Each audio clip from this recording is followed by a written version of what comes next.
Can you hear us? What are you seeing out there, Hazel? Yeah, I can hear you. Okay, well, just so you have an idea of where I'm standing at this point, we're on Wilkinson Avenue and Ocean Avenue. Give you a perspective of where we are. We're about a block away from where the shooting was going on, a block in that direction, and then to my left. That is where the shooting happened. When we first arrived, which was about 25 minutes ago, it literally sounded like a war zone. It was, to be quite honest, it was frightening to be driving into this area. And as we were driving, we saw police vehicles, unmarked vehicles, flashing lights, sirens going. It was just surreal, to be quite honest, almost like a scene out of a movie when we first arrived. And then once we parked, we found our way to this corner and found a lot of folks that live in this neighborhood with frantic looks on their faces, not knowing when it was going to end. And what's been eerie for us since then is that it's been very quiet. And so we're very uncertain of what has transpired since we arrived. But we have had an opportunity to speak to some of the folks that live in this area, including the woman who I have standing here right now, Genesis Lorenz. You live not that far from where I'm standing. Can you? Actually, I live next block, which is Boswick Avenue. And I just got out of work like around 1:30 from a meeting, and I got a call from my sister letting me know that she got an alert on her phone that there's an active shooter around the area where we live, just to be careful because they're not letting anybody in or out around the area, and all the schools are on shutdown. When I got here about 25 minutes ago, I was standing on the corner where you guys were at, and you can literally hear the gunshots coming out from this side of the road and also down the road behind us by PS 41 school.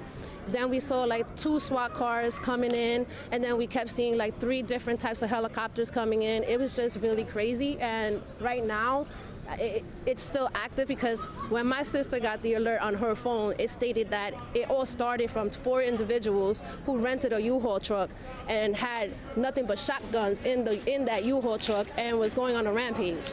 So she got a little, you know, having anxiety as a normal parent would, because her daughter, which is my niece, is actually in PS5 school right now, and so all the schools are on lockdown. So her main concern was a safety for me, a safety for, you know, my mom, and the safety of my son, which is her nephew, and the safety of her daughter. So it's always something in this area. And this area is a very high crime area. Nothing like we're used to gunshots, but nothing like this that's happening now. When you heard that barrage of bullets flying, how did you feel at that point? I mean, at that point, you're used to it. We're used to it, but not to this extreme. Like, we was just like, wow, like, where is it coming from which end? And then we're looking at both sides because you hear it from this side coming down on Garfield and Ocean, and then you hear it on this side on Wilkinson. So it's like, okay, where are they? Because now there's 2 different locations that they're shooting from. And it's just crazy. I just hope that they really catch these 4 individuals or whoever else is involved, because we just want our kids out of the school and just come home safely, basically. Yeah. At this point, your niece is still in school. Yeah, so we won't even know what time exactly will she be able to be out, or how long this is going to take for all these kids around this area to actually get out and come home. You must have been, were you frightened to come home once you heard about what was going on? I was frightened to come home because my main concern is my mom. She's very sick.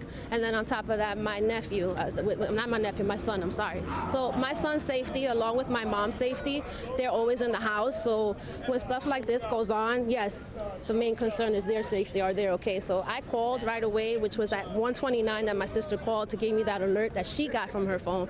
I called my mom like about 1:30, 1:31, and she said that they're good, they're fine, and my main concern was that close the windows and be away from the windows. Well, thankfully everyone you know is safe. Well, I do appreciate your time, and you get home safe now. Thanks, you too. Thank you so much. Bye. Again, just so you have an idea where we're standing, about a block away from where the shooting happened. And if you see here to my left, you can see the SWAT team vehicle arriving here at the scene. We have seen at least a half a dozen of them arriving here on this street since we arrived. It's been consistent. I mean, one vehicle after another arriving here at the scene. But we have not heard any gunfire within the last 20 minutes or so, and we're just waiting for an update from police on the latest on the situation. For now, we'll send it back to you.